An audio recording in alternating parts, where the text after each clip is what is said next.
नमस्कार दोस्तों, सखी हिंदी कहानियाँ चैनल पर आपका स्वागत है। आज हम आपके लिए एक लोक कथा लेकर आए हैं। उम्मीद करते हैं आपको कहानी पसंद आएगी।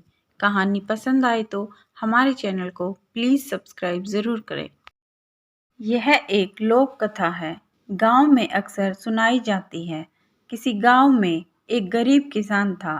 घर में उसकी पत्नी और वह दो ही लोग थे। उनके दिन गरीबी में गुजर रहे थे।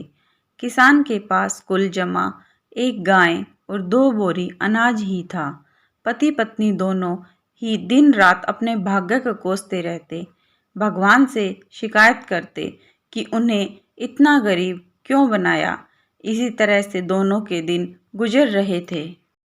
एक दिन गांव में एक साधु आया। वह गांव भर में भिक्षा मांगता हुआ उस किसान के घर भी पहुंचा। जैसे ही साधु ने किसान के घर आवाज लगाई, उसकी पत्नी और उसने अपने भाग्य को कोसना शुरू कर दिया। तुम्हें हम क्या दान दे महाराज, हमारा तो खुद का जीवन भिखारियों की तरह गुजर रहा है।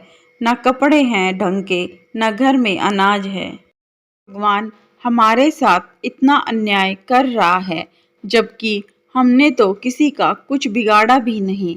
साधु उनकी समस्या समझ गया। उसने कहा, देवी, भाग्य भगवान नहीं बनाता, हमारे कर्म ही भाग्य बनाते हैं। भगवान तो केवल कर्मों का फल दे रहा है। किसान और उसकी पत्नी ने फिर जवाब दिया, बाबा, हमने ऐसे कौन से पाप किए हैं जो ऐसा जीवन भुगत रहे हैं। हमने तो कभी कोई पाप किए ही नहीं, लेकिन कभी भी घर में एक गाय और 2 बोरी अनाज से ज्यादा कुछ रहता ही नहीं। साधु ने कहा, अगर तुम ज्यादा धन चाहते हो तो मैं एक उपाय सुझाता हूँ। अगर तुम मेरा कहना मानोगे तो जरूर तुम्हारे पास भी बहुत धन और संपत्ति होगी।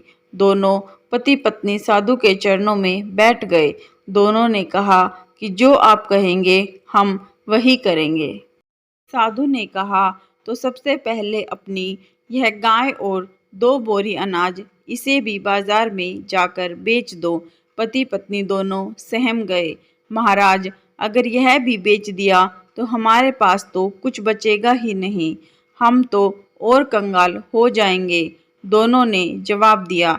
साधु ने समझाया, मैं जो कह रहा हूँ वैसा करो, अगर नुकसान हुआ तो भरपाई मैं कर दूंगा।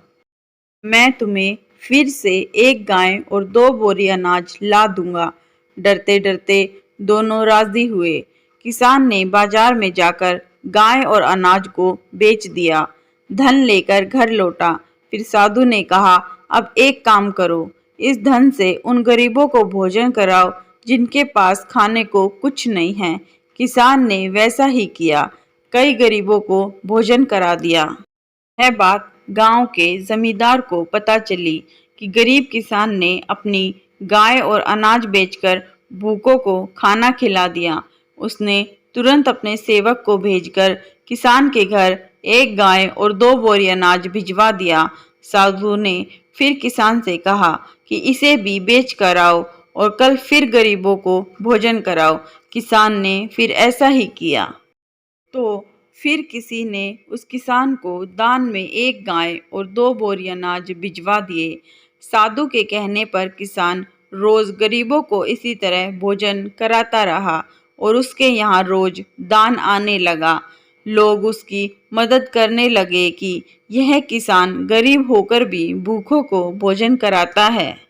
धीरे धीरे उस किसान की ख्याति दूसरे गांव में भी फैल गई। धीरे धीरे दान आने का दायरा बढ़ता गया। बहुत दिन गुजर गए। किसान गरीब से संपन्न हो गया। उसने एक दिन साधु से पूछा कि अचानक मेरे भाग्य में इतना अनाज और धन कैसे आ गया।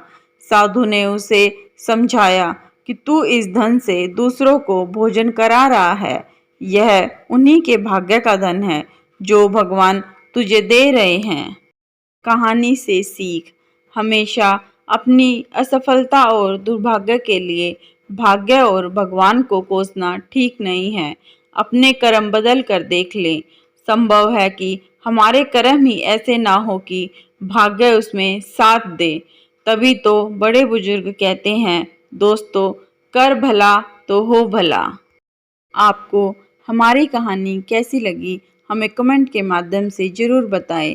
कहानी पसंद आए तो हमारे चैनल को प्लीज़ सब्सक्राइब करें, लाइक करें, शेयर करें और बेल आइकन दबाना ना भूलें, जिससे हमारी कहानियाँ सबसे पहले आप तक पहुँचे। धन्यवाद।